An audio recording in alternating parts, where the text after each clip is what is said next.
അപ്പോൾ നമുക്കിന്നൊരു മയോണൈസ് ഉണ്ടാക്കുന്നതാണ് കാണിക്കാൻ പോകുന്നത്. അതിന് നമുക്കൊരു കോഴിമുട്ടയും ഒരു ഉരുളൻകിഴങ്ങ് ഒരു ഉരുളൻകിഴങ്ങ് വേവിച്ചതാണിത്. ഒരു 4 ചെറിയ പോനായ കാരണം 4 വെളുത്തുള്ളി ഞാൻ എടുക്കുന്നുണ്ട്. വലിയ വലുപ്പമുള്ളതാണെങ്കിൽ 2 എണ്ണമൊക്കെ മതിയാവും കേട്ടോ. നമുക്ക് ആദ്യം ഒരു കോഴിമുട്ട പൊട്ടിച്ച് വയ്ക്കാം.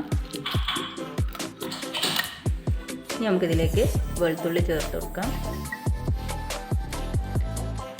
ഇനി ഈ ഗ്ലാസിൻ്റെ അളവിലാണ് ഞാൻ ഒരു ഗ്ലാസ് സൺഫ്ലവർ ഓയിലാണ് ഒഴിക്കാൻ പോകുന്നത്. നമുക്കിത് ഈ ഒരു ഗ്ലാസ് സൺഫ്ലവർ ഓയിലും കൂടി ഒഴിച്ച് നന്നായി ബീറ്റ് ചെയ്ത ശേഷം നമുക്കിതിലേക്ക് ഉരുളൻകിഴങ്ങും തൈരൊക്കെ ഇനി ആഡ് ചെയ്യാം. അപ്പോൾ നമ്മളത് ബീറ്റ് ചെയ്ത് വന്നിട്ടത് ഇനി നമുക്കിതിലേക്ക് പാകത്തിന് ഉപ്പ് ചേർത്ത് കൊടുക്കാം. നമുക്കിത് ഇതുപോലെ ഉടച്ച ശേഷം നമുക്കതിലേക്ക് ചേർത്ത് കൊടുക്കാം. ഉരുളൻകിഴങ്ങ് ഇട്ട ശേഷം നമുക്കിത് ഇതുപോലെ ഒരു ഗ്ലാസ്സിന് വന്നിട്ട് പുളിയില്ലാത്ത തൈര് വേണം ചേർത്ത് കൊടുക്കാൻ കേട്ടോ.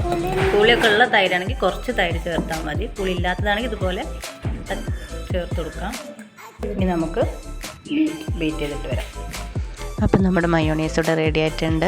ഈ മയോണൈസ് നല്ല ടേസ്റ്റാണ് കേട്ടോ. കഴിച്ച് നോക്കാൻ എല്ലാവരും ഇതൊന്നും ഉണ്ടാക്കി നോക്കണം. ഒരു പ്രത്യേക ടേസ്റ്റ് തന്നെയാണ് കേട്ടോ. ഇത് കുട്ടികൾക്കൊക്കെ വളരെ ഇഷ്ടമാവും. ബ്രെഡിലൊക്കെ തേച്ച് വെച്ച് കൊടുത്താൽ തന്നെ അവർ വേഗം ഒരു ബ്രെഡ് തിന്ന് കഴിയുന്നത് നമ്മളറിയില്ല. അത്രയും ടേസ്റ്റാണ് ഈ മയോണൈസിന്. എല്ലാവരും ഒന്ന് ട്രൈ ചെയ്ത് നോക്കണേ. അപ്പോൾ എല്ലാവരും ഇങ്ങനെ ഒന്ന് ഉണ്ടാക്കിയിട്ടുള്ള ഫീഡ്ബാക്ക് കമൻറ്റ് ബോക്സിൽ പറയാൻ മറക്കല്ലേ.